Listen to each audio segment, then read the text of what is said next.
Hi, I'm Rob Wilhite. I'm a partner at the Sawaya Law Firm. I'm a huge outdoor enthusiast, and one of my favorite things to do is bike.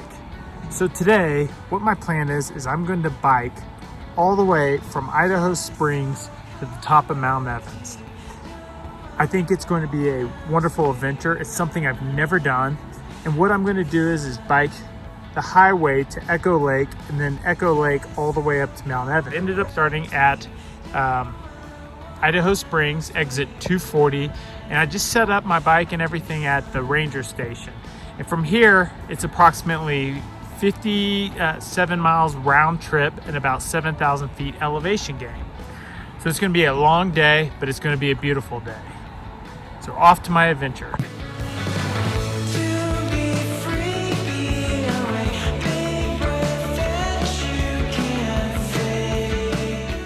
The beautiful thing about this summer is that the road's closed to all through traffic, so just bikers. So if you ever have wanted to go bike Mount Evans, this is the time.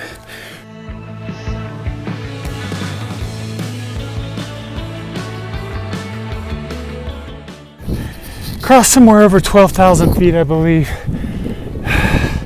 Looking out over the mountains, getting up the tree line. You can always start the ride from Echo Lake from the ranger station. You don't always have to start from Idaho Springs. But whatever you choose, it's a beautiful ride. But definitely remember, you gotta start in the morning because it's a 14er. You've got to treat it like any 14er and get up there before those storms come in.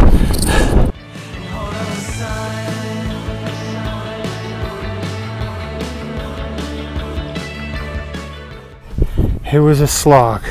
It was 28 miles up here, but it's worth it. Minus the fire smoke, but it's beautiful. I did it. I'm up here at the top of Mount Evans. What a day for a bike ride.